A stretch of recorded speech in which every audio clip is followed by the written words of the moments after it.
जय श्री राम, जय बजरंग बली। हनुमान चालीसा एक अत्यंत शक्तिशाली स्तोत्र है जिसका नियमित रूप से पाठ करने से हर संकट और कष्ट दूर हो जाते हैं। इसे पढ़ने से हनुमान जी की कृपा प्राप्त होती है, नकारात्मक ऊर्जा समाप्त होती है और व्यक्ति को आत्मबल एवं शांति मिलती है। लेकिन क्या आप जानते हैं कि कुछ विशेष परिस्थितियां ऐसी होती हैं जब हनुमान चालीसा का पाठ करना वर्जित होता है? वीडियो देखने से पहले कृपया लाइक, शेयर और बजरंग बली के भक्त कमेंट बॉक्स में जय बालाजी जरूर लिखें। यदि इन परिस्थितियों में इसका पाठ किया जाए तो न केवल इसका प्रभाव कम हो जाता है बल्कि यह हानिकारक भी साबित हो सकता है। इसलिए इन बातों को जानना और ध्यान में रखना बहुत जरूरी है। आइए विस्तार से जानते हैं वे 3 परिस्थितियां जब हनुमान चालीसा का पाठ नहीं करना चाहिए। एक अशुद्ध अवस्था में हनुमान चालीसा का पाठ न करें। हनुमान जी पवित्रता और शुद्धता के प्रतीक माने जाते हैं। वे भगवान राम के अनन्य भक्त और ब्रह्मचारी हैं, इसलिए उनकी पूजा शुद्ध और सात्विक अवस्था में ही की जानी चाहिए। यदि व्यक्ति अशुद्ध अवस्था में होता है तो उसे हनुमान चालीसा का पाठ करने से बचना चाहिए। सुबह उठते ही बिना स्नान किए हनुमान चालीसा पढ़ना अशुद्ध माना जाता है। पहले स्नान करें, स्वच्छ वस्त्र धारण करें, फिर पाठ करें। यदि किसी ने श्राद्ध, अंतिम संस्कार या किसी की मृत्यु के बाद का संस्कार किया हो तो वह व्यक्ति अशुद्ध माना जाता है। ऐसे में पहले स्नान करना जरूरी होता है, फिर ही पूजा पाठ किया जा सकता है। महिलाओं को रजस्वला के दौरान हनुमान चालीसा पढ़ने से बचना चाहिए क्योंकि यह अवस्था भी अशुद्ध मानी जाती है। यदि कोई व्यक्ति किसी भी तरह की अशुद्ध भावना, क्रोध, ईर्ष्या, वासना से भरा हो तो उसे पहले मन को शांत करना चाहिए और फिर पाठ करना चाहिए। हनुमान चालीसा का पाठ हमेशा नहा धोकर, साफ वस्त्र पहनकर और शांत मन से करना चाहिए। इससे हनुमान जी की कृपा शीघ्र प्राप्त होती है। 2. मांस मदिरा के सेवन के बाद हनुमान चालीसा का पाठ न करें। हनुमान जी सात्विकता और शुद्धता के देवता हैं।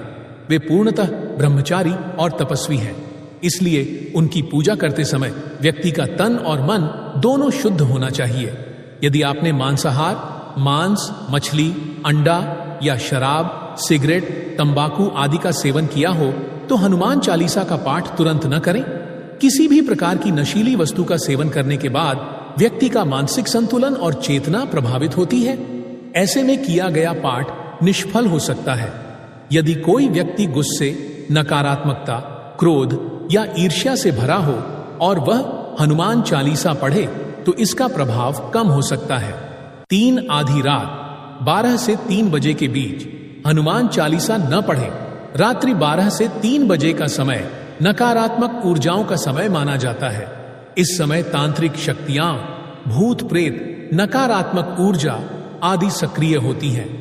हनुमान चालीसा एक अत्यंत शक्तिशाली स्तोत्र है, लेकिन इसे इस समय पढ़ने से इसका प्रभाव विपरीत हो सकता है। इस समय ब्रह्मांड की ऊर्जा असंतुलित होती है, जिससे व्यक्ति मानसिक रूप से विचलित महसूस कर सकता है। कई साधक इस समय तांत्रिक अनुष्ठान करते हैं, इसलिए बिना किसी मार्गदर्शन के इस समय मंत्र जाप या पाठ नहीं करना चाहिए। यदि कोई व्यक्ति भयभीत, मानसिक रूप से अस्थिर या परेशान हो तो उसे आधी रात में हनुमान चालीसा पढ़ने से बचना चाहिए।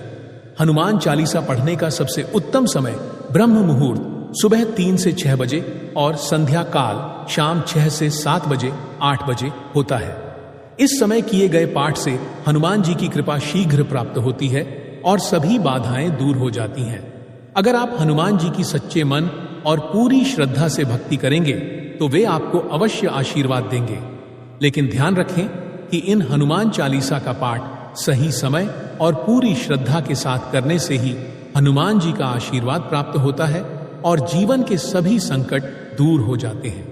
यदि आप इन परिस्थितियों में हनुमान चालीसा पढ़ते हैं तो इसका प्रभाव कमजोर हो सकता है और कई बार इसके विपरीत प्रभाव भी देखने को मिलते हैं, जैसे मानसिक शांति भंग हो सकती है, अनजाने में नकारात्मक ऊर्जाओं को आकर्षित कर सकते हैं, मन और शरीर अशुद्ध होने के कारण पाठ निष्फल हो सकता है। इसलिए हमेशा ध्यान रखें कि पूरी शुद्धता और सात्विकता के साथ हनुमान चालीसा का पाठ करें, तभी इसका संपूर्ण लाभ मिलेगा। और हनुमान जी की विशेष कृपा आप पर बनी रहेगी। यदि आपको यह जानकारी उपयोगी लगी तो इसे अपने परिवार और मित्रों के साथ अवश्य साझा करें, ताकि वे भी हनुमान जी की कृपा प्राप्त कर सकें और सही विधि से हनुमान चालीसा का पाठ कर सकें। प्रिय भक्तों, आपको यह वीडियो कैसा लगा हमें कमेंट में जरूर बताएं।